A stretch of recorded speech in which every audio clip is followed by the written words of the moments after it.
Muy buenas tardes, señoras y señores, queridos amigos. Bienvenidos a esta nueva actividad de extensión cultural del Centro de la UNED de Calatayud. Hoy tenemos la satisfacción de contar con don Antonio Franco, que es director del Museo de Arte Contemporáneo de Badajoz y vicepresidente de la Fundación Ortega Muñoz.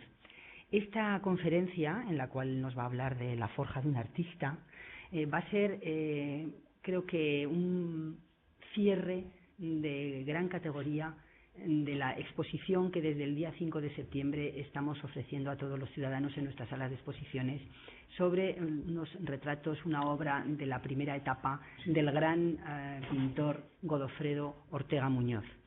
El poder contar desde la lejana Badajoz con la presencia de Antonio Franco, creo que va a ser verdaderamente ese broche de oro para la magnífica exposición de la que hemos disfrutado y que hemos ofrecido a todos los estudiantes de nuestra universidad y a todos los ciudadanos de Calatayud. Así que bienvenido, Antonio. Muchas gracias. Y a todos ustedes espero que disfruten de esta tarde y que completen así la extraordinaria visión que la exposición que hemos tenido nos ha hecho disfrutar de la obra de tan gran artista. Muchas gracias. Gracias.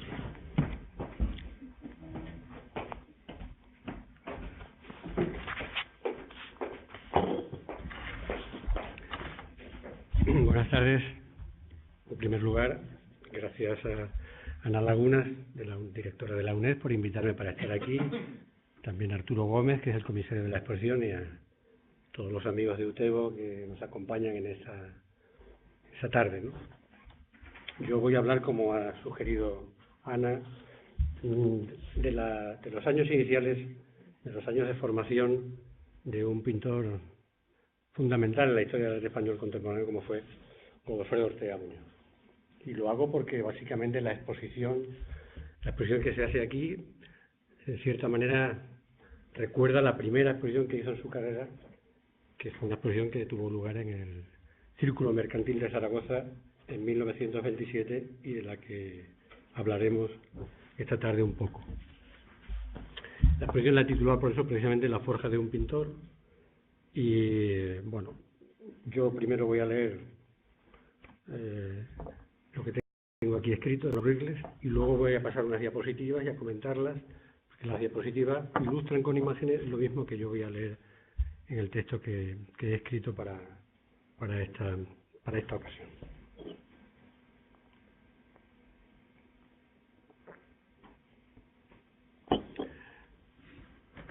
Y empiezo ya.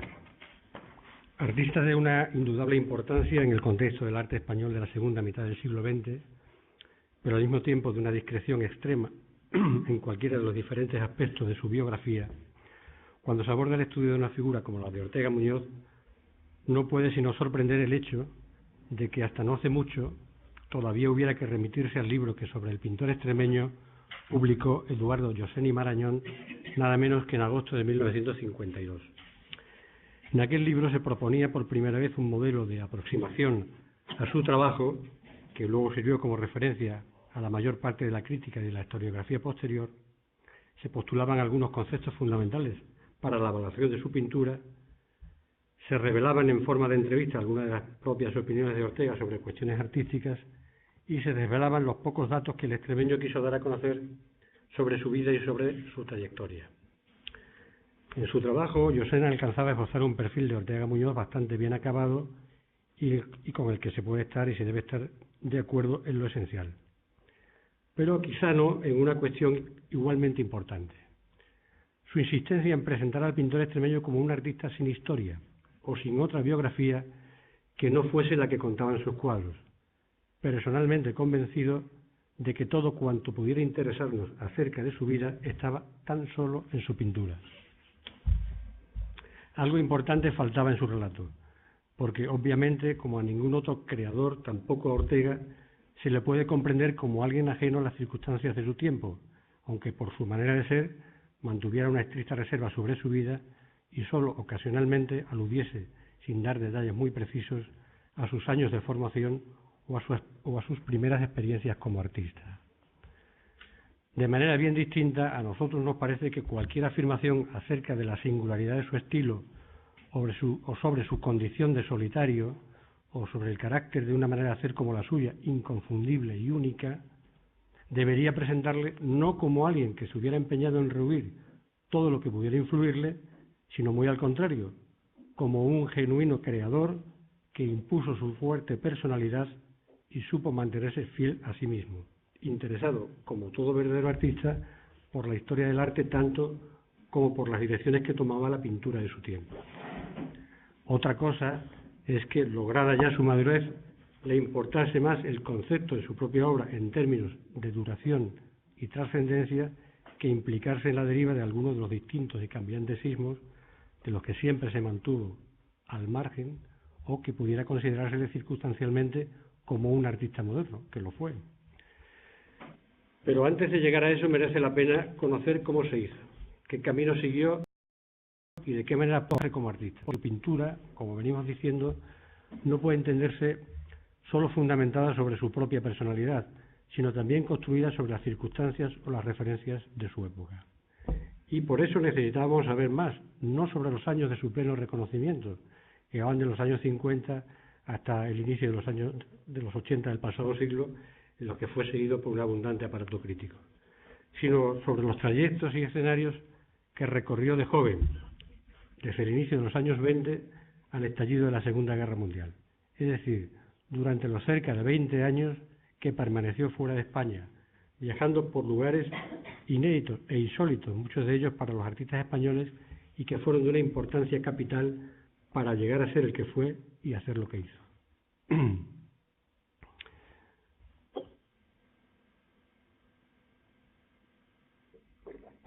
Ya en vida de Ortega Muñoz fueron muchos los que quisieron indagar en esa etapa, la menos conocida de la vida del artista, la que va desde su primera salida de España hasta su definitivo asentamiento en nuestro país en la inmediata posguerra europea.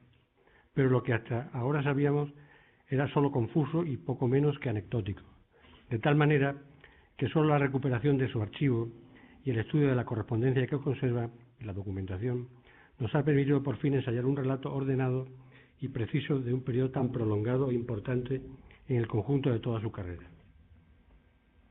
Voy a intentar ahora contarlo y resumirlo.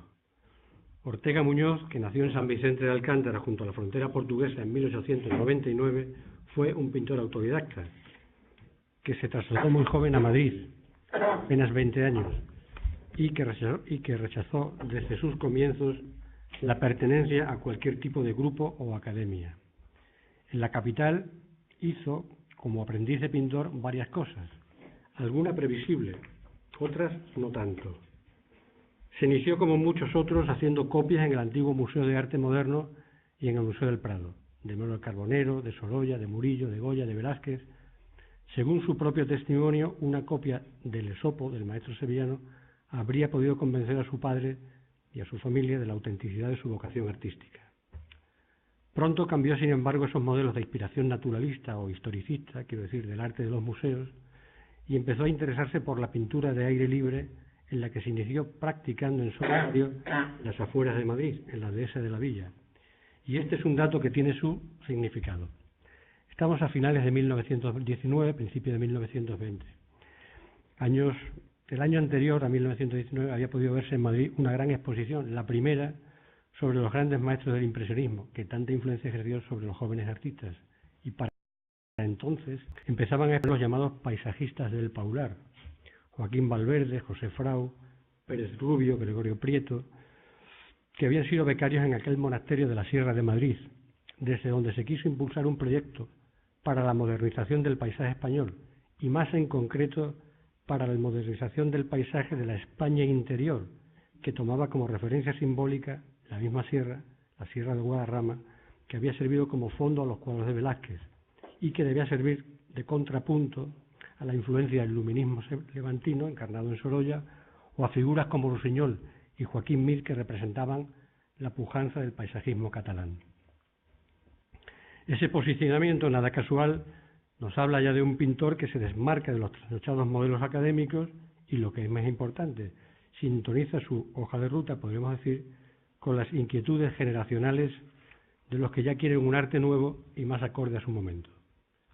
La expresión, la concepción moderna del paisaje de la España de adentro, de la España profunda, que exigió un largo proceso y se aplazó durante décadas, habría de ser a la postre uno de los mayores y más reconocidos logros del pintor extremeño. Pero todavía estamos en aquel Madrid de 1919-1920. Ha terminado la Guerra Europea y cada vez se hace mayor y más evidente la distancia que separa el arte que se exhibe y se premia en los cenicientos salones oficiales de las novedades estéticas que ya se sienten y entran en disputa desde los cenáculos de la capital. París se reafirma como el centro de la cultura europea. Para los artistas encarna todas las esperanzas, todas las libertades. París es la meta.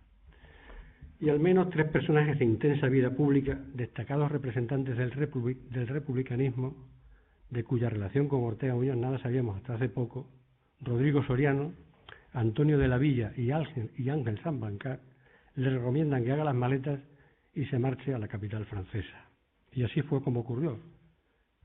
Contado por el mismo Ortega Muñoz, este llegó a París embarcado en el expreso de Irún a primeras horas de la madrugada de un día cuya fecha desconocemos, pero que quizá debemos situar a finales de 1920.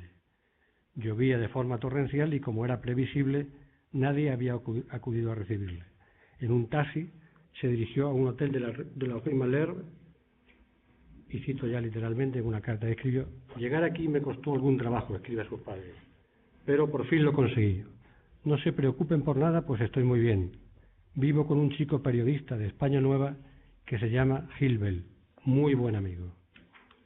Y aquí me apresuro a decir que, además del ambiente artístico que pudo palpar en la capital francesa y de la mucha pintura que sin duda vio desde el mismo momento de su llegada, uno de los acontecimientos más importantes del paso por París y uno de los de mayor trascendencia para el conjunto de toda su carrera fue sin duda la relación que a partir de entonces mantuvo con el joven periodista y escritor aragonés Gil Bel Mesonada. La estrecha amistad que mantuvieron se prolongó en episodios posteriores, se mantuvo firme por encima de las circunstancias que les separaron y perduró hasta la muerte del poeta. Con Gil Bel, Ortega pudo compartir el autodidactismo, la bondad de carácter, un generoso sentido de amistad y, por mediación suya, no entonces en París, pero sí algún tiempo después en su casa de Utebo, pudo acceder al círculo de sus familiares y amigos, del que formaron parte algunos jóvenes artistas aragoneses como el surrealista González Bernal, el escultor Honorio García Condoy o el propio Ramón Acín, cuyo recuerdo queda sugerido en el bodegón con pajaritas que muchos años después pintará el extremeño. Pero lo que con toda certeza fue más importante para su formación y para orientarse en los primeros pasos que daba en su carrera es que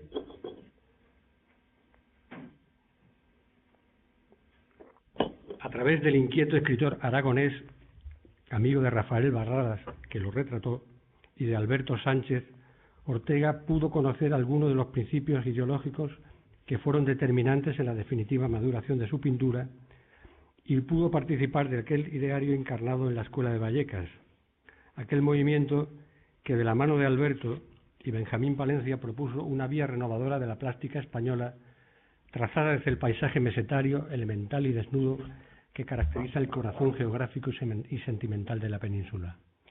La intervención de Gil Bel fue probablemente determinante para decidir incluso su primera exposición en el año 1927 en el Círculo Mercantil de Zaragoza.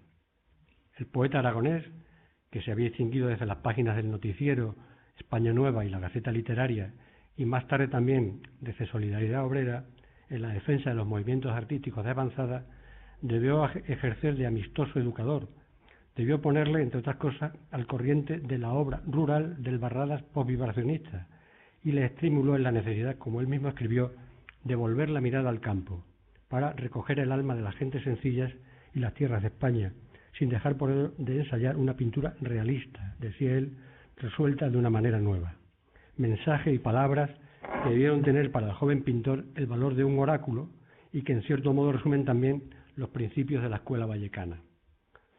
Por el testimonio recogido en las memorias del escultor valenciano Rafael Pérez Contel, supimos no hace mucho, cuando preparamos una gran exposición antológica en el museo que dirijo, que tuvo lugar en el año 2004, supimos que Ortega Muñoz había protagonizado, en compañía de Alberto Sánchez, Benjamín Palencia y el propio Gilbert, uno de los momentos fundacionales de aquel alzamiento estético, cuando estampó su firma sobre la cal aún fresca con la que el escultor toledano cubrió el monumento a la plástica pura que levantó en el Cerro Testigo, a las afueras de Madrid, elegido como foco del que irradiaría toda una corriente renovadora del arte nacional.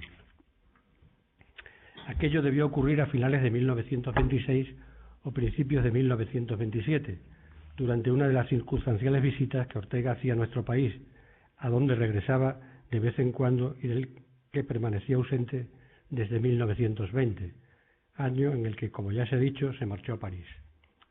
Abreviaré aquí lo que sabemos que hizo entre una y otra fecha, refiriéndome a lo que creo que fue fundamental, y es el hecho de que después de un tiempo que debió vivir con especial intensidad, pero que resultó relativamente corto, decidió dejar la capital francesa para trasladarse a Italia. No sabemos cuál pudo ser la razón que le empujó a marcharse de una ciudad que era entonces el destino deseado por cualquier artista europeo, pero desde luego no lo hizo sin motivos fundados.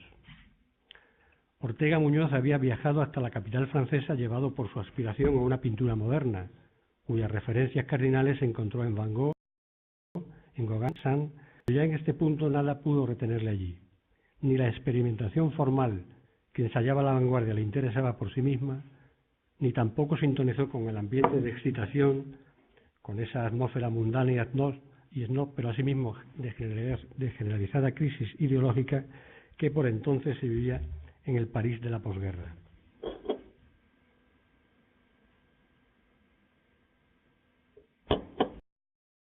Tal vez pudiera, el hombre ascético, de carácter y por convicción, viajar al sur, buscando en la Italia de los años 20 encontrar quizá los signos que anunciaban un cambio, como se llamó en el ámbito artístico el retorno al orden, o directamente reencontrar en los maestros del pasado unos valores más auténticos de espiritualidad, sencillez y pureza.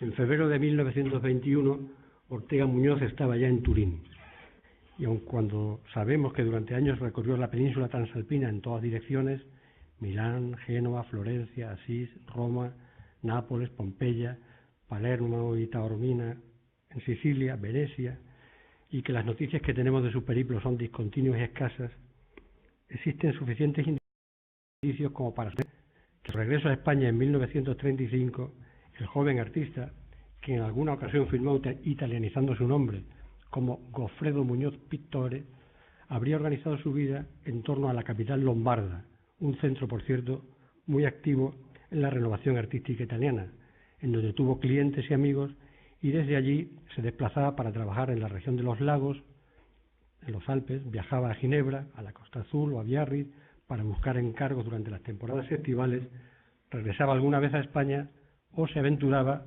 hacia los lugares más lejanos. En alguna ocasión contó que a su llegada precisamente a Turín, perdido entre la muchedumbre que celebraba el carnaval, había tenido una sensación de soledad como en ningún otro momento de su vida. Viajaba solo y era pobre, pero también recordaba con mucha nostalgia su suerte en Milán y las amistades que le habían deparado durante aquel tiempo uno de los periodos más felices de su vida. No es mucho más lo que sabemos, aunque podamos suponer que muchos de aquellos viajes los hizo también para conocer las grandes obras del arte o visitar exposiciones y museos. Si repasásemos los sitios y las coordenadas estéticas por las que hasta la fecha había transitado, reconoceríamos a un pintor cuya manera de hacer tiene una formulación incipiente, que apenas expone o no expone nunca, que está en pleno proceso de búsqueda, prolongado en su caso y bien distinto al de otros artistas, pero que ya se reconoce en actitudes y posiciones de significación inequívoca. La primera, su ruptura con los modos y la práctica académica. La segunda, su manifiesta vocación por el paisaje, entendido como un elemento de mediación espiritual y de íntima relación con la naturaleza. Otra más, su interés por avanzar a partir de las posibilidades abiertas por la tradición postimpresionista. Y otra, su discreta pero firme participación en un movimiento renovador de identidad netamente española. Italia, la Italia querida y recorrida durante tantos años, le acercaría a otras dos experiencias decisivas. De una parte, la de los primitivos cuatrocentistas, y de otra, la de los grupos que, como Valori Plastici o Novecento, capitalizaron la revisión de valores impuesta en aquellos años por las estéticas del retorno. Pero esas dos importantes líneas de influencia no asomarían en su trabajo hasta su definitiva maduración en los años 40 y 50, y aún estamos a mediados de los años 20, en los tiempos de exploración y de forja, y se hace necesario volver otra vez a su exposición de Zaragoza del año 1927. Se hace necesario para recordar que, además de los cuadros que mostró de su estancia en Utebo, además del retrato de Gilbert, de los que hizo a Manuel Miguel Feringán, o a Carmelo Borao, o a Antolín Artazos, o a Andrés Bell, además de ellos, colgó otro en pequeño formato del pintor Rowley Smart, que entonces pasó desapercibido, pero que Ortega Muñoz incluyó en aquella exposición del año 27 con toda intención.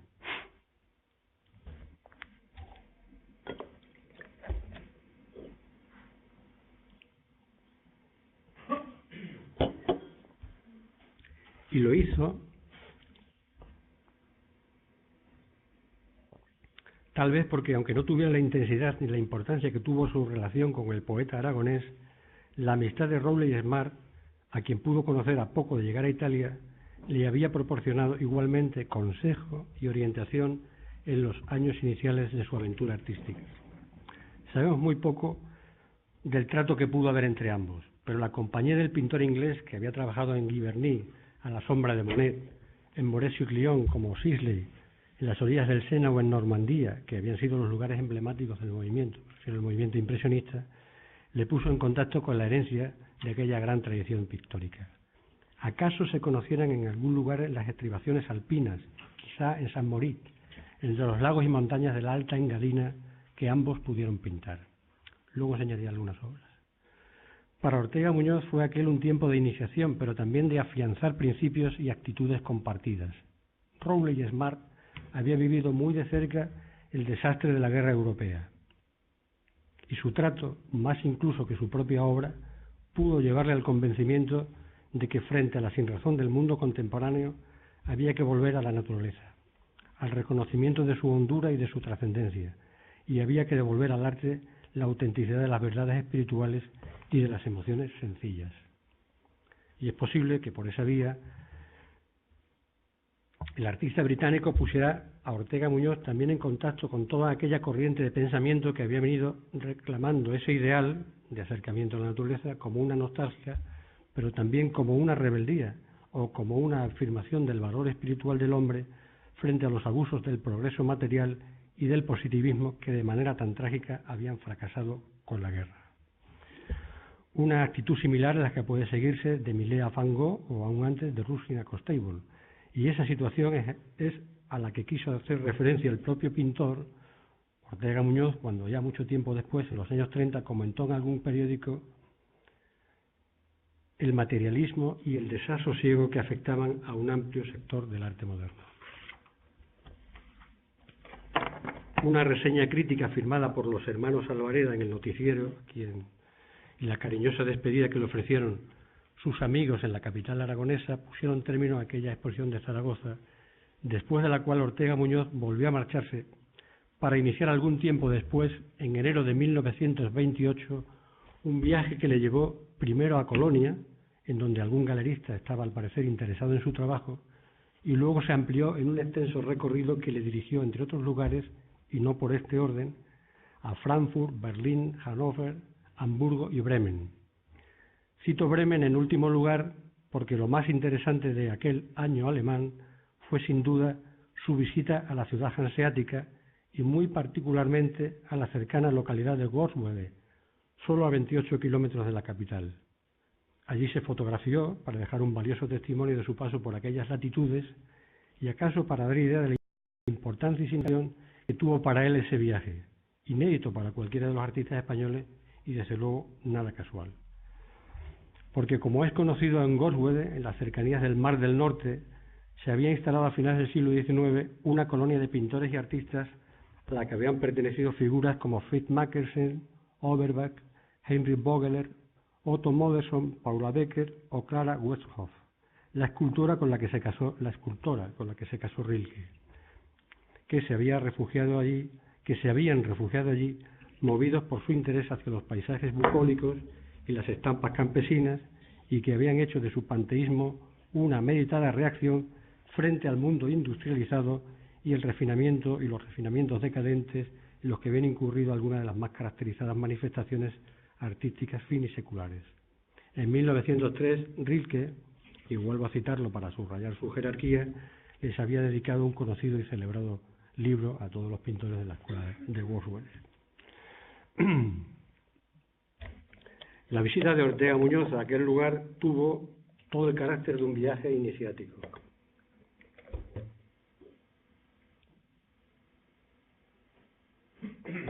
Viaje importante que debe tenerse muy en cuenta porque su paso por tierras tan septentrionales y su contacto con la obra de aquellos artistas y el conocimiento de los principios que las habían inspirado le sitúan desde el punto de vista de su proceso formativo en el extremo de una hipotética diagonal ideológica que habría tenido su origen justo al otro lado de Europa, aquí en la más áspera y mesetaria experiencia vallecana. Aunque no será fácil que se pueda añadir algún dato concreto y verdaderamente relevante sobre aquel viaje, el doble hallazgo que nos ha permitido rastrear el paso de Ortega Muñoz por Vallecas el año 1926 y por Gorswede algún tiempo después, 1928, contribuye en primera instancia a aclarar y mucho la cuestión de hacia dónde y con qué intenciones dirigía sus pasos el joven artista durante los años iniciales de su carrera, y de otra parte ayuda a comprender cómo su tránsito por esos dos lugares articula todo un eje de referencias que no contradice porque la complementa esa otra vía de acercamiento a su trabajo que hasta ahora había venido situando prioritariamente el anclaje de su obra con mucha veracidad, pero también de una manera que no resultó nunca completamente satisfactoria en la deriva que le llevó de París a la península italiana. Yo me refería al principio al libro de José Marañón porque José Marañón precisamente situaba, digamos, los fundamentos, los orígenes de la pintura de Ortega Muñoz en la tradición posimpresionista y en sus contactos con los primitivos italianos y también con la pintura moderna italiana. Pero el descubrimiento de ese paso por Vallecas y por Gorswede abre un campo de interés más amplio y también le devuelve un interés nuevo a las primeras obras de Ortega Muñoz y también a todo su proceso formativo.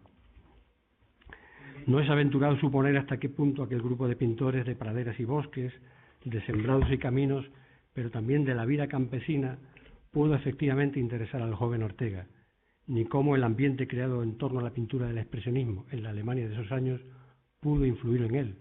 Por supuesto, no es lo que hace directamente referencia a cuestiones temáticas o técnicas, pero sí en lo que debe afectar al más y más lento proceso de maduración y decantación de su manera de pintar, reforzando primero su inicial propósito de ruptura con las inercias propias del naturalismo y el impresionismo en las que se había iniciado y contra las que todavía se debatía, y favoreciendo después un creciente proceso de interiorización que se revelaría decisivo en la concepción de su trabajo.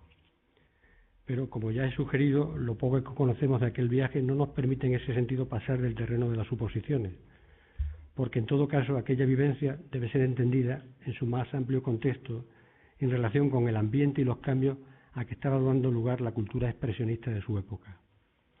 Quizá la índole de lo que pudo quedar en el pintor después de aquel viaje tuviera que ver sobre todo con un cambio sustancial en su manera de entender la relación entre naturaleza y pintura. Una relación que en el desarrollo de su obra iría poco a poco alejándose de los modelos de representación más sensoriales para ir paulatinamente profundizando en la convicción de que es en definitiva una necesidad interior la que ordena la mirada del pintor y por tanto la que ilumina su concepto y le dicta su escritura. Quiero insistir en el hecho de que fuera cual fuese la naturaleza de las influencias que por entonces se abrían paso en su trabajo, lo que no se puede negar ni puede dejar de ponerse en relación con aquel viaje es la discreta pero constante persistencia de un elemento anticlásico en su arte. A partir de los años 40 se percibirá en su obra una tensión y una pulsión existencial que no es ajena a esa influencia y, de hecho, muchos de los nombres asociados al círculo de Wordsworth y en general a la pintura del expresionismo fueron citados a propósito de su pintura cuando Ortega Muñoz, ya mucho tiempo después, presentó en Madrid su primera exposición en la posguerra, en los años 40.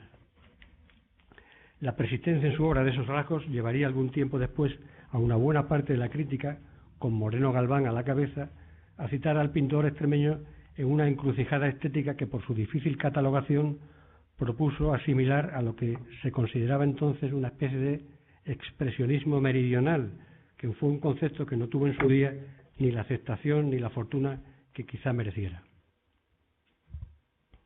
Desde su vuelta de Alemania, en noviembre de 1928, los afanes viajeros de Ortega Muñoz se fueron sucediendo sin interrupción.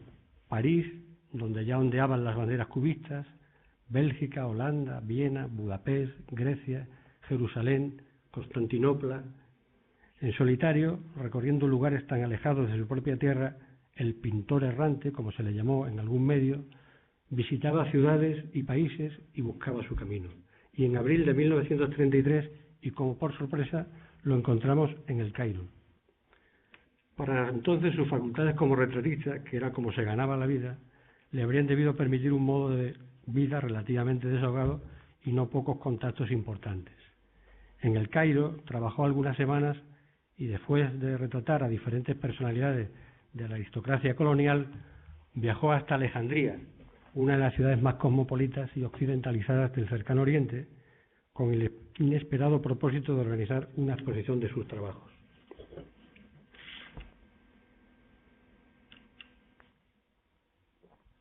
No hizo una, sino dos, en abril de 1933 y 1934. Y de esas dos exposiciones, la más importante fue la segunda, en la que colgó alrededor de 30 cuadros y una decena de grabados a la punta seca, y en la que merece la pena detenerse unos instantes para saber cómo era entendida su pintura o cómo había evolucionado 7 años después de su presentación en Zaragoza. En ese hay que decir que fue uno de sus primeros éxitos y que prácticamente todos los periódicos de la ciudad se ocuparon de la muestra. Entonces se publicaban en Alejandría periódicos en francés, en inglés, creo que también en italiano, en fin. El Faro, Le Phare Égyptien, La Bourse, el Journal d'Oriente, La Réforme, publicaron extensas reseñas. El crítico que escribió para la llamaba la atención sobre el sentido arquitectónico de Ortega Muñoz a la hora de ordenar y componer el cuadro. La Bourse destacó el valor emocional que sabía dar al color y su capacidad para interpretar los paisajes que pintaba, decía, con los ojos de un poeta. Y el Journal reparaba en la atmósfera de quietud y melancolía en la que parecía envuelta su mirada sobre la naturaleza. El artículo que apareció en La Reforma destacaba de modo concluyente la calidad y solidez del artista y su acertada orientación estética, todavía en plena evolución, pero ya dentro de una concepción diferenciada y propia. Por la amplitud y calidad de las obras exhibidas, aquella exposición fue la más importante de las realizadas por el pintor hasta esa fecha, y no es improbable que Ortega Muñoz la concibiese como una especie de ensayo general antes de su regreso a España, próximo ya después de tan largas ausencias.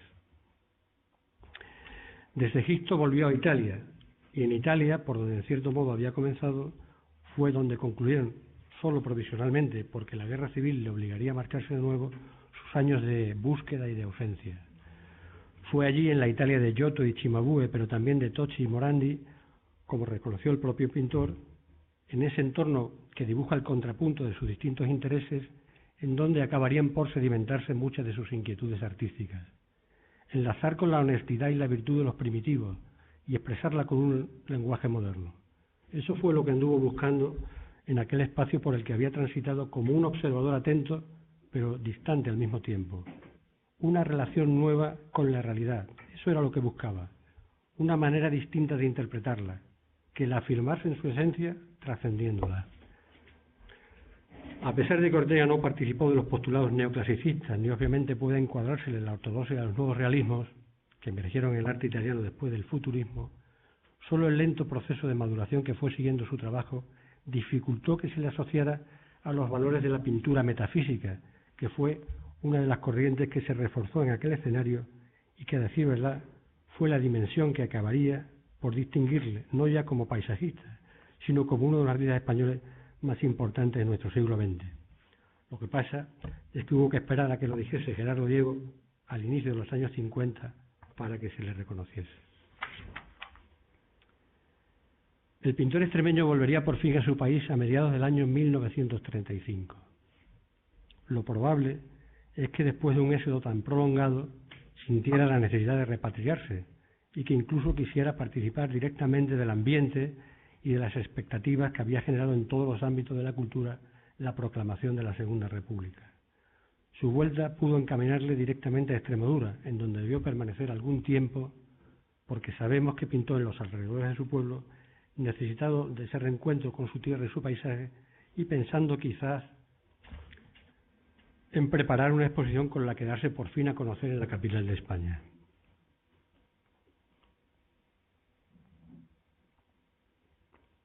Aquella exposición tuvo lugar en el Círculo de Bellas Artes de Madrid y se inauguró el lunes 13 de abril de 1936. Consigno aquí la fecha, por haber sido aquel año un año fatídico en la historia de nuestro país y porque, a pesar de lo inestable de la situación política, Ortega Muñoz debió desplegar una intensa actividad que le llevó a exponer también en la Nacional de Bellas Artes y a ser seleccionado para la Bienal de Venecia y para la exposición del Instituto Carnegie en Pittsburgh, en donde finalmente no estuvo representado porque la muestra tuvo lugar en octubre y él había decidido salir de España antes de que estallase la guerra. Quiero decir que para el arte español los dos escenarios internacionales más importantes de carácter oficial fueron la Bienal de Venecia y las exposiciones que hacía el Instituto Carnegie, ¿no?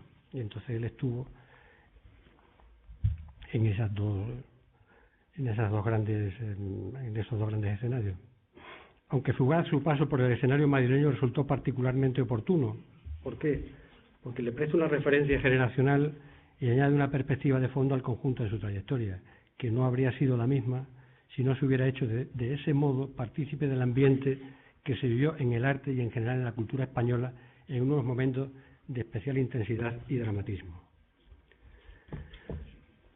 Me referiré a la exposición del Círculo solo para recordar que algunos de los críticos más autorizados de la prensa madrileña, José Francés, Juan de la Encina y Manuel Abril, la reseñaron enseguida, dedicándole comentarios elogiosos y refiriéndose a su prolongado alejamiento de la escena artística española.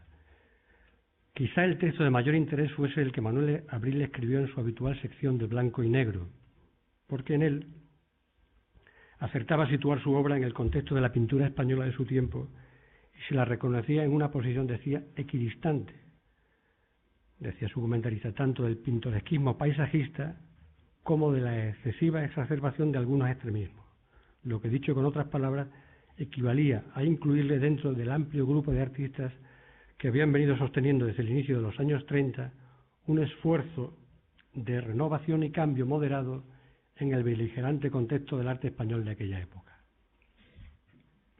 Su posterior participación en la Bienal de Venecia de aquel aciago año de 1936 no haría sino confirmar su efectiva asimilación a ese grupo que la mayor parte de la crítica, como acabo de recordar, identificaba, utilizando intencionadamente el símil político, con una especie de partido reformista enfrentado con los sectores más reaccionarios del sistema, sin participar por eso de las actitudes más radicales de los movimientos de ruptura.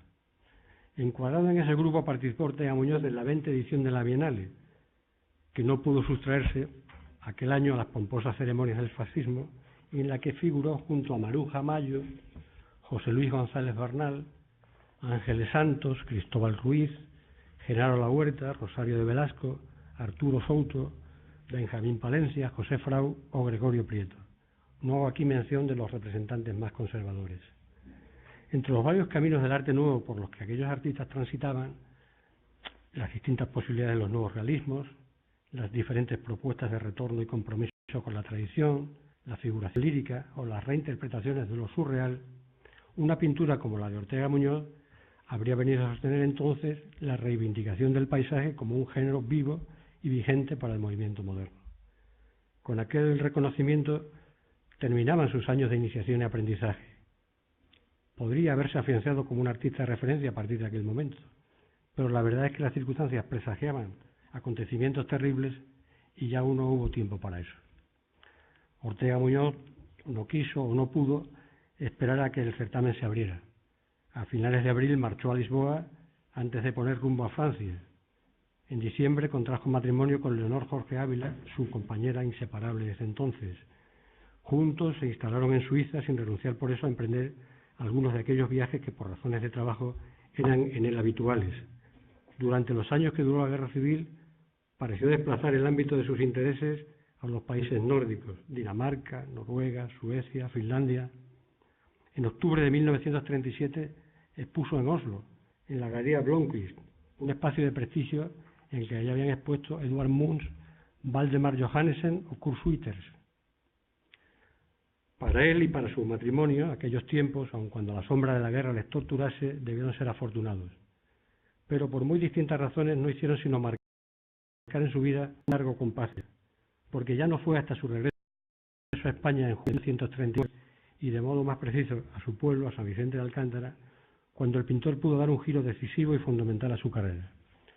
Solo allí, en aquel apartado lugar, se pudo por fin reencontrar Ortega Muñoz después de tanto trasiego, con la silenciosa y solitaria extensión de su paisaje y con la cercana realidad de ese mundo que sentía como auténticamente propio y que dio definitivamente soporte y concreción a su pintura.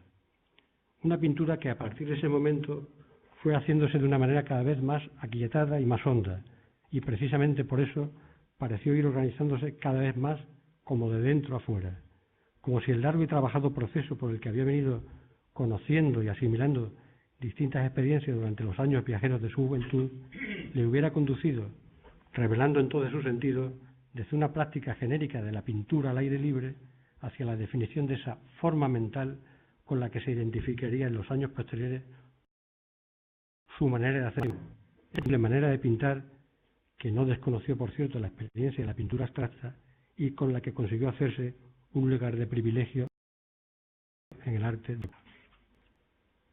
El regreso a sus orígenes, acabada la guerra, puso término a aquellos años viajeros en los que Ortega Muñoz encarnó, probablemente con más propiedad que cualquiera de los artistas españoles de su tiempo, la figura del artista nómada en cuyo viaje se representa el ideal de una permanente búsqueda.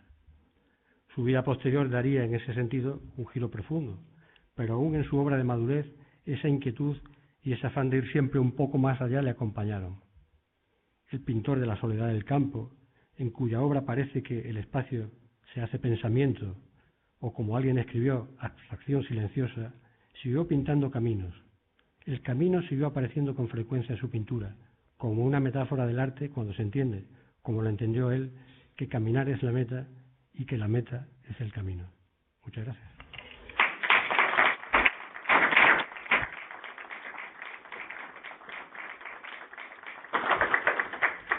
Voy a pasar ahora a unas diapositivas para comentar ya de una forma un poco más coloquial pues, lo que he venido diciendo. Si luego alguien quiere comentar o hacer alguna pregunta, pues con mucho gusto yo intentaré responderla. A ver si me aclaro yo con esto.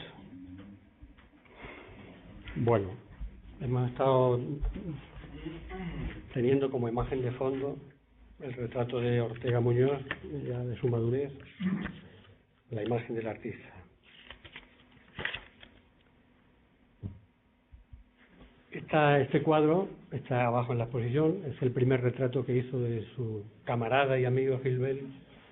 Yo creo que está fechado en París en 1920, por lo menos está fechado en 1920 y es el primer retrato de los dos que sabemos que hizo de Gilles Bel.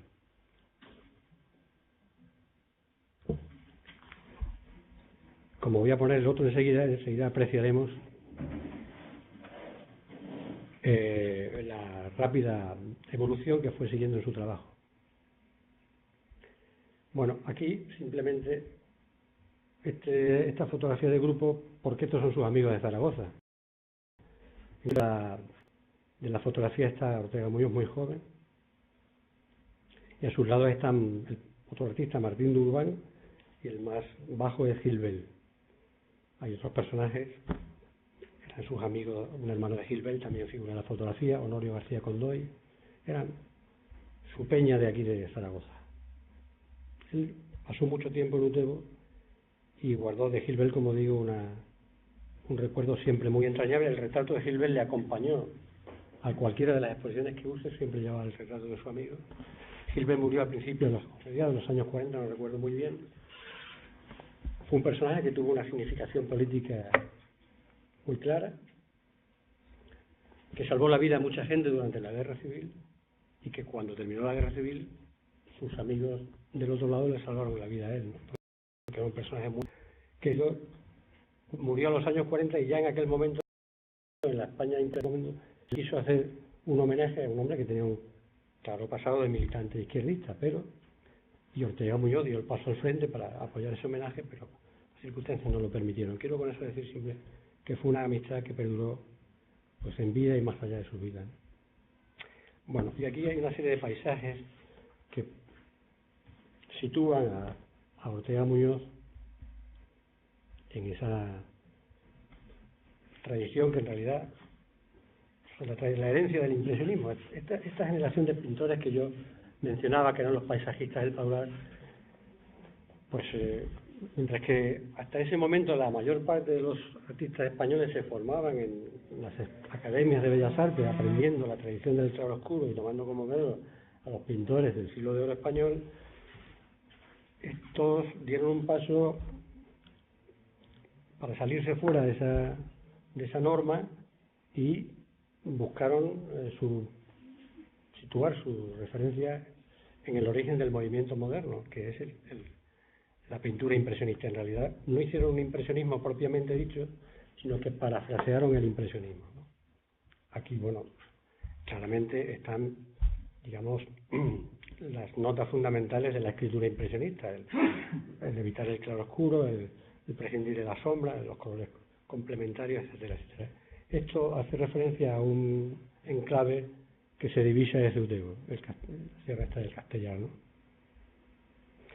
Pero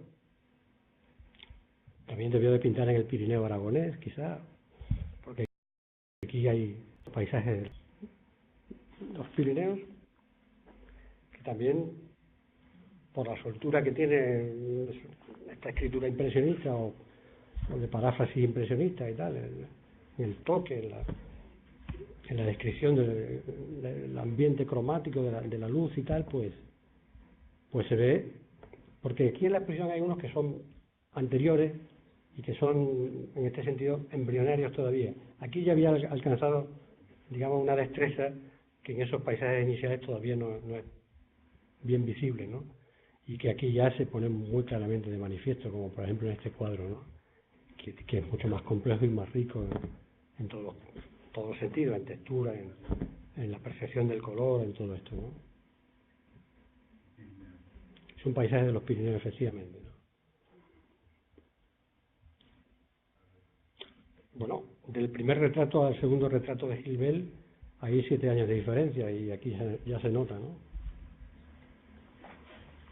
Este fue el retrato que yo digo que siempre le acompañó y que siempre mostró en cualquiera de las exposiciones que hizo.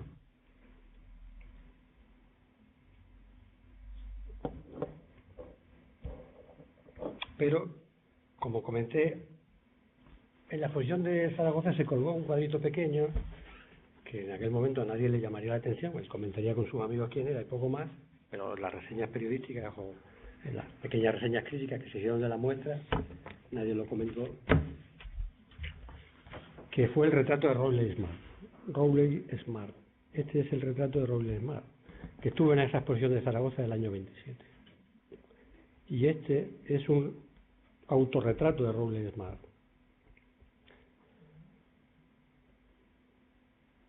Este había, digamos, sido heredero directo de los grandes maestros del impresionismo y él había venido de Inglaterra y justamente había estado en todos los escenarios que eran los escenarios de referencia, las orillas del Sena, las afueras de París, Giverny y tal, Monet por aquí, Sisley por allá, como he comentado.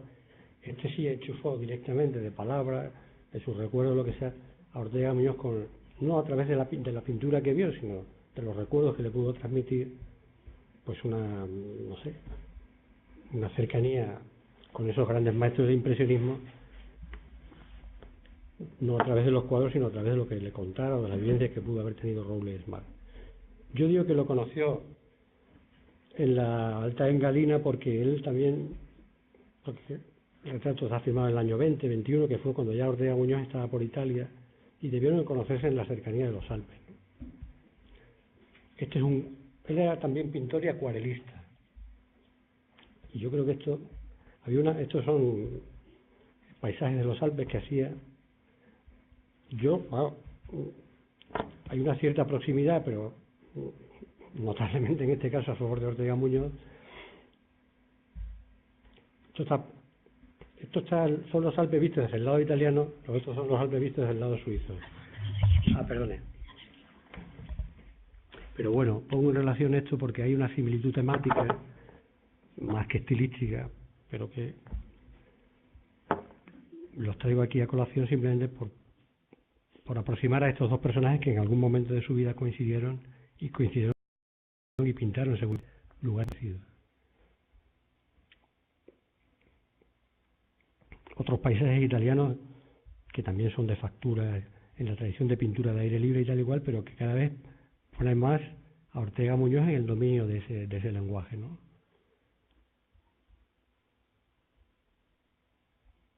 Aquí hay un cuadro de una mayor complejidad, si cabe todavía, porque es un nocturno. Todos recordamos el famoso nocturno de Van Gogh, con aquella lámpara que iluminaba toda la escena y tal, cierto dramatismo. O sea que ese nocturno no es el primer nocturno que intentó. Ahí abajo hay colgado también un paisaje nocturno. Es una prueba de fuerza, un reto para un pintor. Aquí el contraste entre la oscuridad, la luz artificial, la nieve, etcétera, ¿no?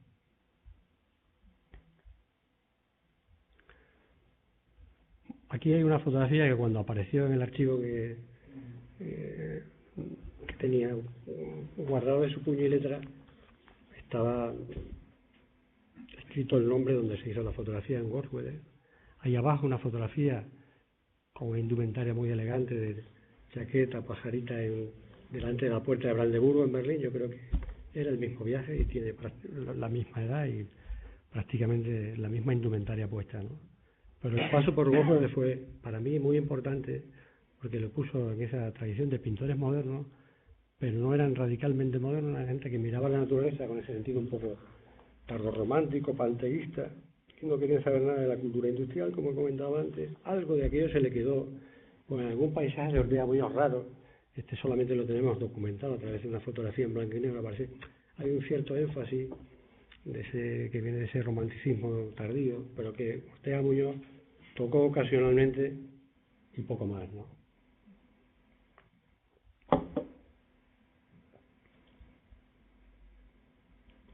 Esto no tiene nada que ver, es algo por la... Paula Modesson-Becker fue una pintora que siempre puso figura en el paisaje y muchas veces pintó solo figuras. Y yo he encontrado esta muestra rara de su arte y la traigo a colación porque, claro, el pintor la pintura que hizo Ortega Muñoz siempre, de sus paisajes siempre fueron paisajes desnudos, ¿no? Pero mucho más estructurados. Aquí hay una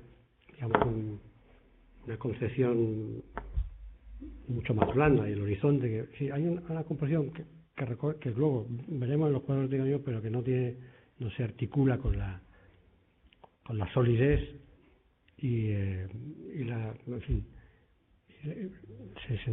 resiedumbre con la que lo hace Ortega Muñoz, ¿no? Esto es más blando, más cromático, un poco más romántico, con esa luna llena al fondo y tal, ¿no? Pero bueno, algunas cosas yo he traído aquí no son aproximaciones literales, yo las traigo simplemente como para buscar unas ciertas concomitancias, ¿no? En algún caso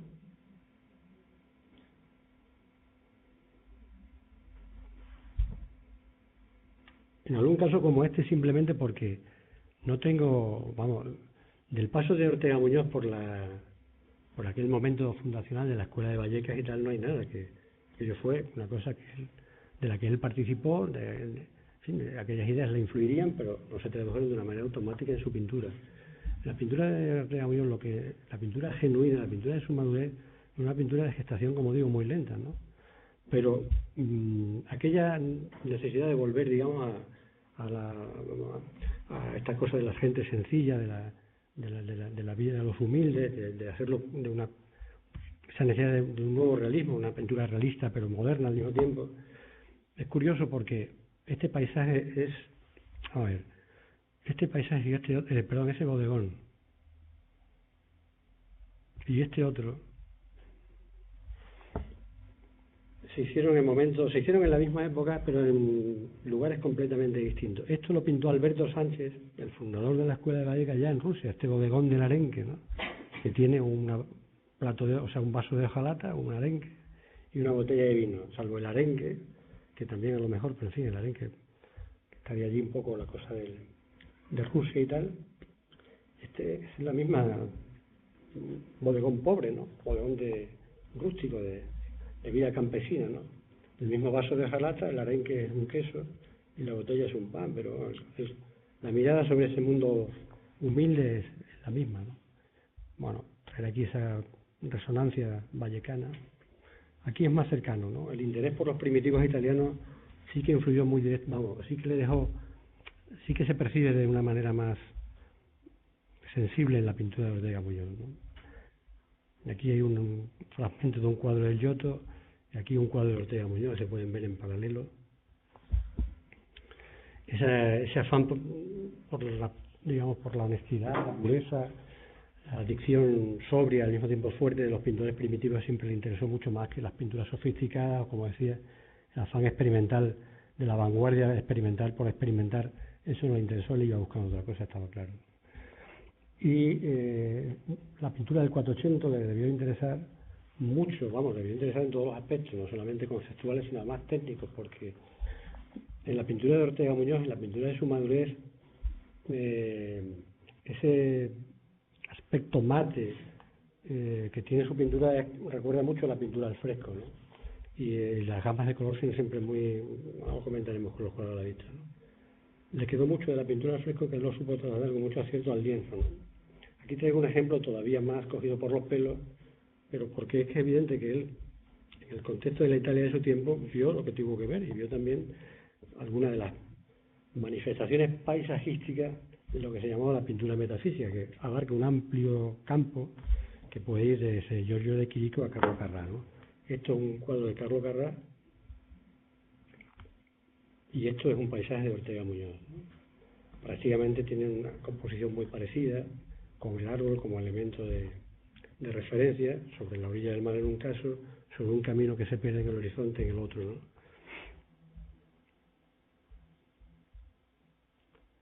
Es un poco por ir ilustrando algunas de las cosas que he comentado, claro, que no deben de tomarse literalmente, sino para trasladar como una concomitancia o paralelismo, el mismo clima de la época, sentimientos afines, ¿no? Bueno, aquí son algunas fotografías para extender un poco de su biografía, ¿no? Aquí una fotografía de Ortega Muñoz joven, que hemos estado viendo todo el tiempo una fotografía de Ortega Muñoz en su madurez. Aquí una fotografía suya en alguno de los pueblos de los lugares de Italia en los que vivió. Hay muchas.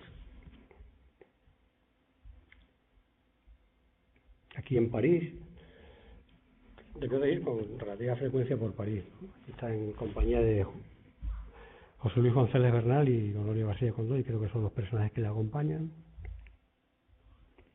Él siempre tuvo mucho interés en distinguirse en una cosa que tiene su importancia comentar, aunque sea pintor errante, pintor nómada, no académico, pero nunca, siempre un aspecto muy cuidado, muy atildado. Siempre vivió mucho de la bohemia, ¿no? Él conoció a algunos de los últimos bohemios cuando llegaba, siendo muy joven, a Madrid, a principios de los años 20, todavía quedaban los últimos bohemios, ¿no? Y los conoció y los frecuentó, pero siempre mantuvo una distancia muy calculada con respecto a eso. En algún caso está fotografiado con alguno de aquellos personajes, por eso lo digo, ¿no? Uno era también extremo, se llamaba Pedro García Campos, no he traído aquí la fotografía, no venía al caso. Aquí está fotografiado en Venecia, no sabemos quiénes son los personajes que lo acompañan. Es claro que pintó en los alrededores de Venecia. Esta fotografía la traigo la saco del catálogo que está online en la página de la Fundación Ortega Muñoz.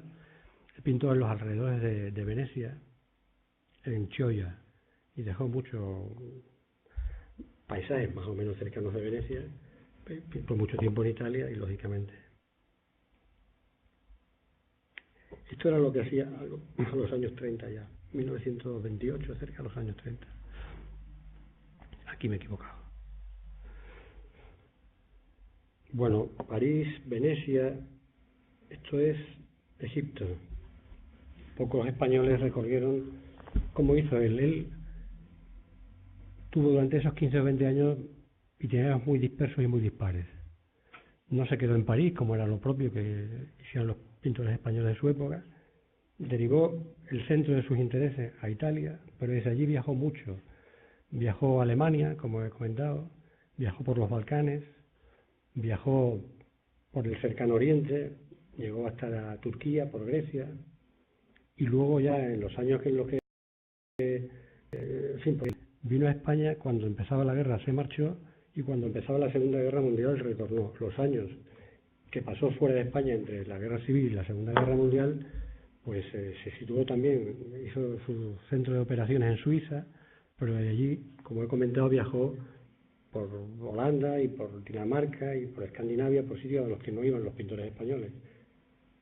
Y al Nilo, aquí hay una Ortega Muñoz en el Nilo, pues la fotografía la traigo pues por enseñar un poco dar un poco ese toque exótico, ¿no?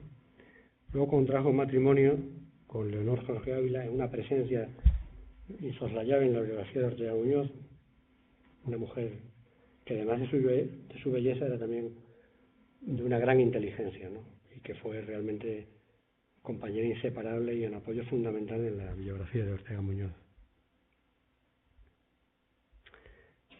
Cuando se casaron, en los años eso que digo, entre dos guerras, recorrieron Europa, debieron ser años, como digo, felices para ellos, a pesar de los momentos tan dramáticos que se veían aquí, que debían de afectarles lógicamente, porque tenían su familia aquí. Bueno, pues emprendieron estos viajes por los países nórdicos. Su exposición en Oslo fue una exposición muy importante, en una galería muy importante, y él fue a Oslo también por un motivo muy importante. Él, que retrató a Marconi, retrató a grandes personalidades de su tiempo, allí fue a retratar a un naviero importante que había en Oslo, que no recuerdo su nombre, e hizo una exposición en Oslo, en una galería en la que habían estado nada menos que Eduard Munch o Kurt Schwitter, ¿no? Pintores muy diferentes, pero muy importantes, ¿no? Esta es una fotografía que tiene su encanto porque, claro, en los años de la inmediata posguerra, cuando se refugiaron en el pueblo, pues hicieron una vida muy sencilla, ¿no? Aunque él siempre tuvo un pie puesto en el pueblo y otro pie en Madrid, ¿no?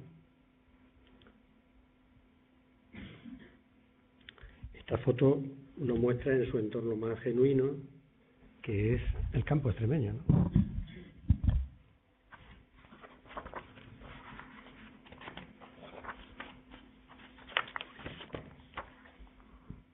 Bueno, y creo que aquí hay... Este cuadro lo traigo por ese cuadro. A mí siempre me gustó mucho, porque es un cuadro que debe estar pintado en 1935. Quizás es de los últimos cuadros que tiene esa factura de corte impresionista. Y es un cuadro icónicamente muy interesante porque todos recordamos las grandes estaciones que pintaron los grandes maestros del impresionismo francés. Aquí ese tema de la estación de San Lázaro y tal, o de las grandes estaciones de Londres, está traído al medio rural. Esta es la estación de un pueblecito, de un pequeño pueblo extremeño, pero bueno, está ahí también la máquina humeante, etcétera, ¿no? Y es un poco también un cuadro alusivo al origen y al final de sus viajes, ¿no? Luego, como digo, en este largo proceso de maduración, Ortega Muñoz se encontró consigo mismo, digamos, con su más genuina forma de pintar, ya a mediados de los años 40, los años 50, son los años en los que él encontró su lenguaje. Y con él, la pintura española. Esa aspiración a crear un foco de pintura moderna en el corazón de la península, que contrabalancease la influencia enorme que había tenido en todo el arte español el foco levantino, los grandes paisajistas como Rossinyol, Joaquín Mir y tantos otros del entorno catalán, eso que se quiso gestar en los alrededores del Guadarrama, en la sierra del monasterio de Pablar, eso tardó mucho tiempo en llegar al arte español. Mucho tiempo. No se consiguió hasta que lo consiguió Ordea Muñoz, ya como digo, los años 50 o 60. Este paisaje, eso es un paisaje de Castilla. Esta es la genuina expresión del paisajismo español contemporáneo. Que se fraguase más pronto o más tarde para la historia del arte no es tan importante.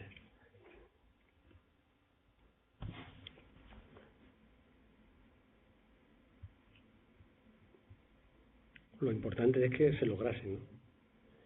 Es un momento en el que él tiene un triunfo muy grande. Ahora enseñaré el último cuadro y lo comentaré. Evidentemente, yo comentaba también en mi exposición que no desconoció la pintura abstracta. Aquí hay una tensión límite entre hasta dónde se puede mantener la referencia figurativa y sin perderla hacer prácticamente una pintura abstracta, ¿no? Es un fenómeno muy singular. Bueno, aquí también hay una cuestión, digamos, esta textura que aquí en este cuadro blanco se ve perfectamente, esta textura encalada de colores mates que no tienen brillo, de entonaciones sordas, como a él le gustaban, ¿no? Porque a él encontraba estridente la pintura de Van Gogh o la pintura Fauve. Aunque algunos cuadros son más luminosos, siempre buscó estas gamas sordas y estas entonaciones que cromáticamente son muy complejas. Es que el problema de Ortega Muñoz es que es un pintor que tiene tal capacidad de síntesis ya cuando domina su lenguaje que parece que lo que hace es muy sencillo, cuando esto es realmente muy complejo.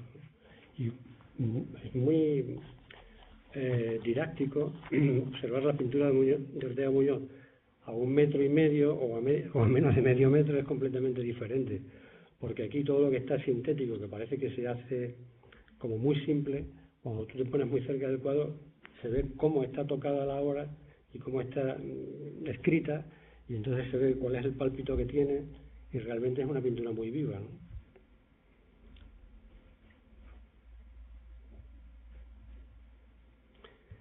Y cuando habla de pintura metafísica, bueno, he puesto antes también esto, porque aquí, por contraposición con ese paisaje que mostraba de Paula Modersohn-Becker, aunque el paisaje prácticamente se extiende como una superficie plana que no tiene perspectiva y que solamente dibuja un horizonte ficticio en el tramo superior, en una pequeña banda superior, aquí la idea es la misma, pero el concepto puede ser parecido, pero la estructura del cuadro es completamente diferente.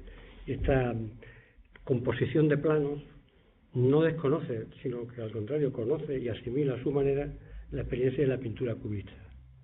Es muy importante, aunque yo solamente, él hizo alguna declaración en este sentido, pero yo no lo he querido traer aquí por no ser demasiado aburrido y prolijo, ¿no? Pero él hizo una pequeña exposición en algún lugar de Hungría, de la frontera austrohúngara, o si no hizo una exposición, hizo unas declaraciones para la prensa local, en donde él habla de que conocía la pintura moderna y no se define ni como un pintor vanguardista ni como un pintor futurista. Él sabía perfectamente en dónde estaba. Él estaba en la tradición, en esos movimientos de retorno que irrumpen en la escena artística europea después de la Primera Guerra Mundial, porque la Guerra Mundial supuso un choque tremendo para la conciencia de toda la humanidad, ¿no?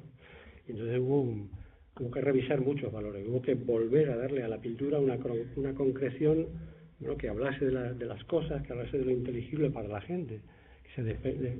Muchos pidieron dejar de especular un poco en el vacío y volver a hacer la cosa un poco más cercana, porque el arte se había ido también un poco por los cerros de duda en aquel momento, ¿no? Los movimientos de retorno trataron de darle expresión o de encauzar esa necesidad de volver a reencontrarse con unas tradiciones más sólidas, ¿no? Bueno, y este cuadro de Lanzarote, es que cuando se habla de pintura metafísica, pues por decirlo de una manera sencilla, es lo que está un poco más allá, es que la pintura de Ortega Muñoz ya no es una pintura sensorial o una pintura descriptiva, o simplemente un acierto desde el punto de vista cromático, como podían haber hecho muchos pintores o muchos paisajistas de género, ¿no? Esto trasciende un poco la realidad que tú tienes delante. Esa presencia física de la realidad se trasciende, por eso se llama ese paso de más, alude a esa dimensión metafísica, ¿no?, que hay en la pintura de Ortega Muñoz. Y aquí lo que me llama mucho la atención es más el atrevimiento la contraposición entre el primer plano y el fondo, ¿no? Esas estructuras circulares son estructuras de piedra, aunque aquí están muy abstraídas, pero estas estructuras de piedra, estas piedras que se disuelven en el primer plano, se quedan como deshechas, estas formas que parecen inacabadas, son como manchas. También hay un atrevimiento muy grande, ¿no? Y eso quiere decir que es un pintor que, aunque está siempre dentro del mismo concepto, por mucho que pueda parecer que los cuadros son muy similares unos a otros, realmente hay muchas diferencias dentro de la hipotética repetición, ¿no? Muchas diferencias. Y es un pintor muy rico. Y es un pintor que realmente tiene mucha capacidad para trascender a su propia época, porque no hizo del paisaje simplemente, no expresó el paisaje como un pintor de género, le dio al paisaje una concreción y una dimensión con mucha para interesar, para trascender su propia época, ¿no? Y esto es un cuadro que no es tan avanzado como estos que he mostrado ahora, pero es un cuadro muy importante en la trayectoria de Ortega Muñoz. Primero, porque está aquí la metáfora del camino, ¿no? Y en segundo lugar, porque este paisaje en su momento fue con el que él obtuvo la primera, uno de los grandes reconocimientos que tuvo en su vida, que fue el Gran Premio de la Bienal Hispanoamericana de La Habana. Esto creo que debió ser el año 56. Y la pintura de Ortega Muñoz fue avanzando. En ese momento del 56, poco tiempo después, ya irrumpieron en la escena artística española movimientos de la pintura abstracta, como fueron el Paso o el Equipo 57, y todos estos movimientos, estos pintores que habían tenido que pelear con la tradición académica todavía muy fuerte en los años de posguerra, tuvieron un momento muy breve para afirmarse o para posicionarse en el centro, digamos, de la pintura más moderna que se hacía en la España de su tiempo. Y luego enseguida vino el desborde por el lado de la pintura abstracta, lo que no resta ningún interés, al contrario, a la pintura de Ortega Muñoz, ¿no? Lo que hay que aprender es a mirar, digamos, el arte español en todas sus direcciones y en todas sus dimensiones, porque realmente solo seguirlo al compás de la moda es hacer una lectura muy pobre, que solamente valga lo que ha estado de moda en según qué tiempo, pues es al final una cosa muy reductiva, ¿no? Y lo traía porque del año 56 al año 58 fueron los pocos momentos en los que Ortega Muñoz ocupó esa posición central, o en fin, junto con otros artistas, en el arte español de su época, que yo creo que es un lugar de reconocimiento en el que permanece y que se le debe, porque realmente, como por poco que se conozca la historia del arte español, si compara con cualquiera de los otros paisajistas, incluso anteriores o posteriores, es muy difícil no reconocer en Ortega Muñoz a uno de los grandes pintores de España, de todo el siglo XX, ¿no?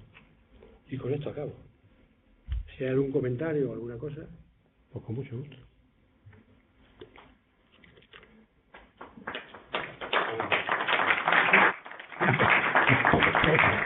Una preguntita, por favor. Arturo, tú que has montado la exposición. Te lo has pedido.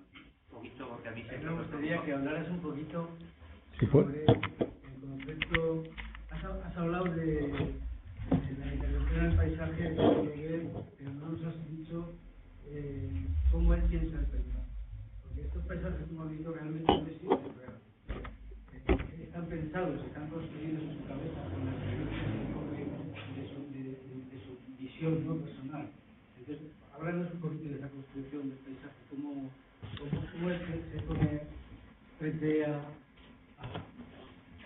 en casa, qué pensamiento puede tener, qué construcción decide en qué momentos, por qué esas comparaciones, por ejemplo, que hace en las Islas Canarias, ¿no?, con las líneas estas que ponen los barquitos estos que hacen circulares, y sin embargo las relaciones que hay también con esos charcos, con esas construcciones que él hace también redondas, en las que intercala elementos a veces triangulares, a veces de otros, Bueno, que no están en la naturaleza y sin embargo tienen los pues sí, retornos. prácticamente lo está diciendo todo tú, Arturo. Es que es un poco así.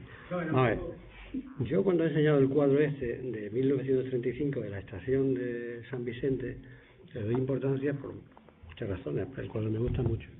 Pero digamos, hasta ahí llega su relación con la pintura de paisaje, entendiendo el paisaje como lo que tú tienes delante y pintas, ¿no? O sea, con el pintor situado delante del motivo. Ya en su... eso es... la pintura, esta otra pintura, ya no, es una creación mental. Y ya, vamos, Ortega Muñoz, después de, digamos, a partir de los años 30 o 40, hubo un momento, digámoslo así, que dejó de pintar delante de la naturaleza. Y entonces todo es abstracto. Y todo es una creación mental. Y por lo tanto son paisajes nacidos del pensamiento. Él, claro, toma una serie de referencias del medio natural, de sus recuerdos, que marcan hay una serie de elementos que se repiten mucho en su pintura, que son icónicos, cierto tipo de árboles, cierto tipo de elementos, ¿no? La tierra arada, la cerca, el camino, pero vamos, están dispuestos en el cuadro de una forma no descriptiva, sino el cuadro se articula en función de sus propias necesidades compositivas y son, desde ese punto de vista, pura pintura mental o pura pintura conceptual, ¿no?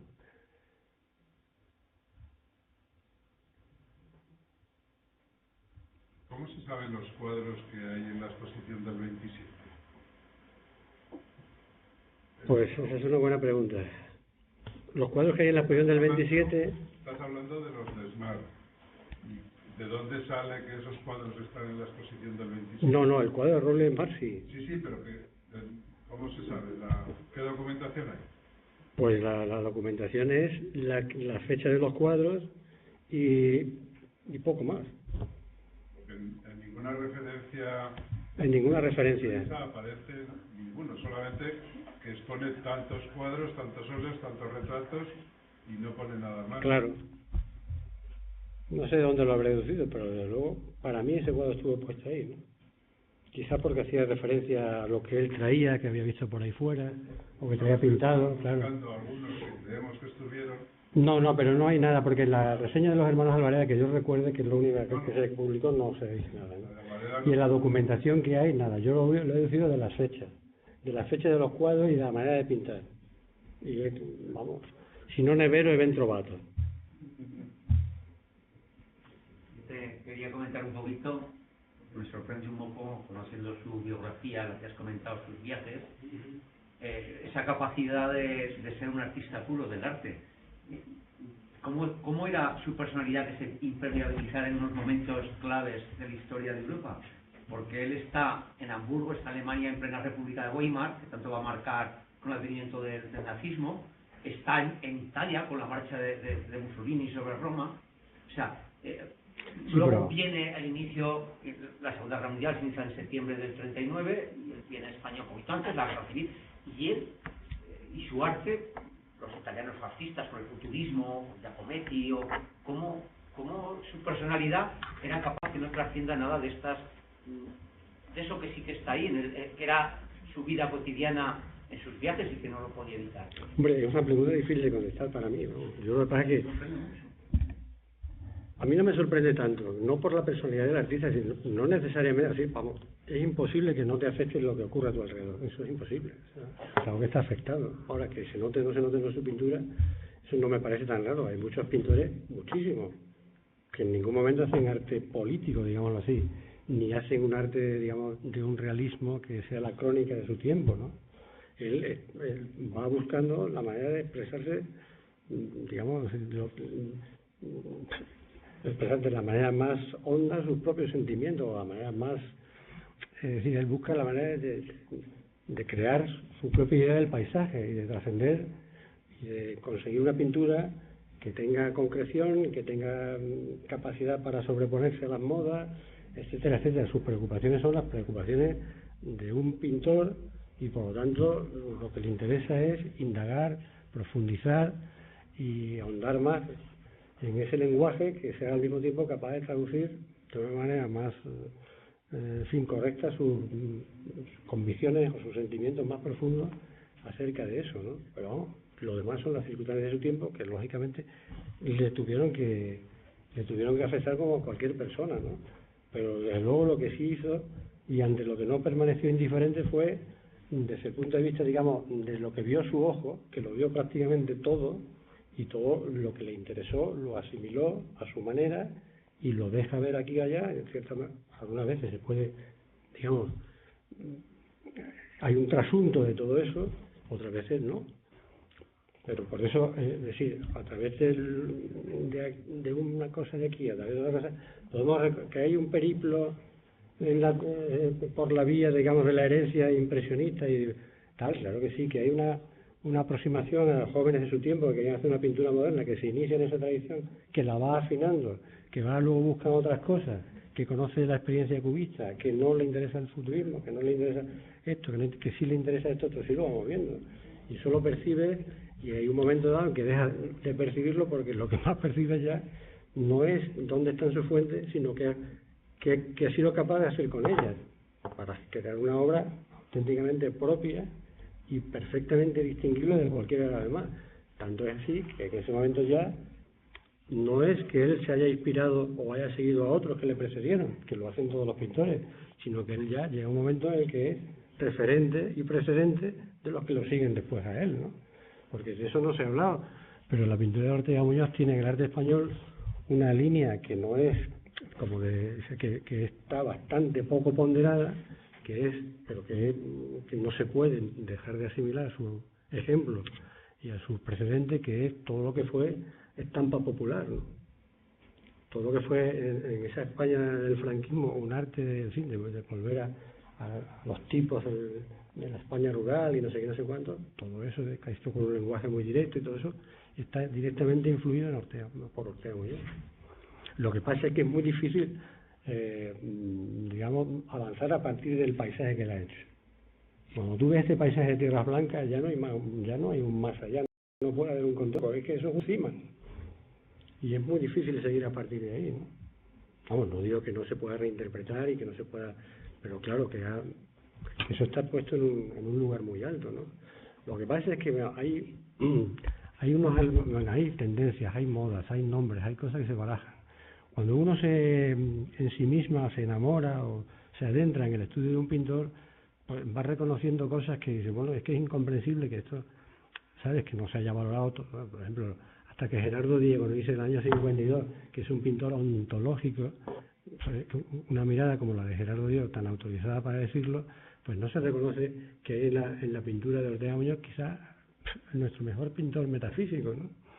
¿Por qué? Porque está asociado a una serie de estereotipos que son muy difíciles de desmontar, porque el primer estereotipo que, digamos, que no deja ver en realidad la dimensión moderna de la pintura de Ortega Muñoz es que pinta el mundo rural. Y el mundo rural, ni en el paisaje ni en los tipos, está asociado a lo moderno. Porque el mundo moderno está asociado a la máquina, está asociado a las grandes ciudades, a todo eso, ¿no? Y claro, no puede decir un pintor moderno porque pinta un bodegón con un cuchillo y un queso y no sé qué. Y sin embargo, eso es moderno. Y no digo ya estos paisajes, ¿no? Y es más que moderno, que es que realmente si importa ser moderno, creo que bastante poco. Y importa ser muy actual, yo creo que probablemente mucho menos todavía. Porque ahora estamos viendo, en fin, ahora que estamos viviendo en las postrimerías de las vanguardias, pues estas últimas ya, estas oleadas de sangre que nos llegan, estas ondas ya, que prácticamente están al final de lo que fue, vamos, un momento pletórico para el arte contemporáneo, ¿sí? El estallido al finales del XIX o primer tercio del siglo XX, primer cuarto del siglo XX, del impresionismo al cubismo y al surrealismo y tal y cual. Eso eran como lanzas, ¿no?, y abrían y desgarraban el tejido de la cultura del momento, pero ahora ya después de todo lo que hemos pasado, todas las experimentaciones, hasta los movimientos conceptuales y tal igual, la verdad que prácticamente ya estamos en un momento de mucho agotamiento de todo eso, ¿no? Entonces, realmente importa hacer una obra importante.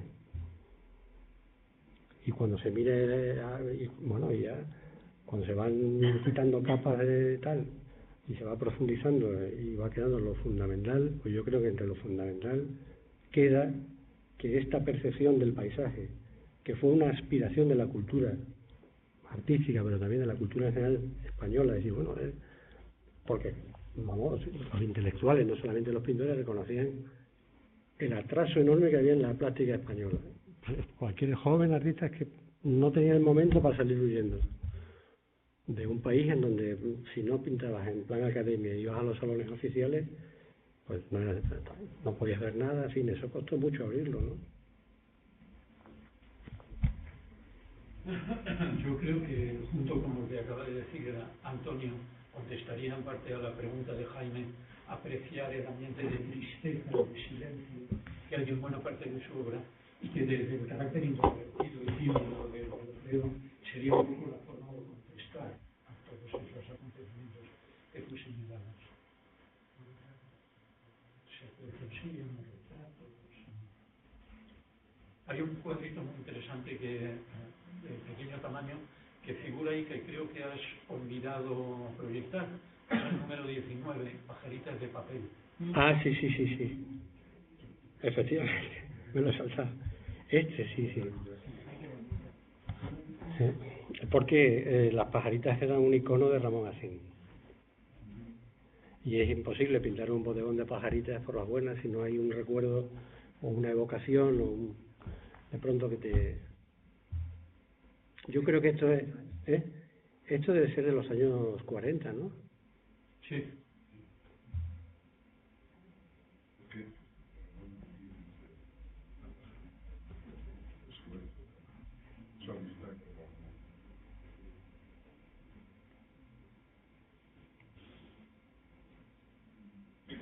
Pues muchísimas gracias, Antonio. Nada, gracias a vosotros.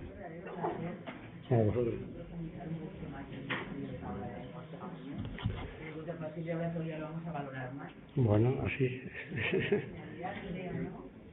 Muchas gracias, claro que sí. Gracias por tu intervención, de verdad. Bueno, gracias.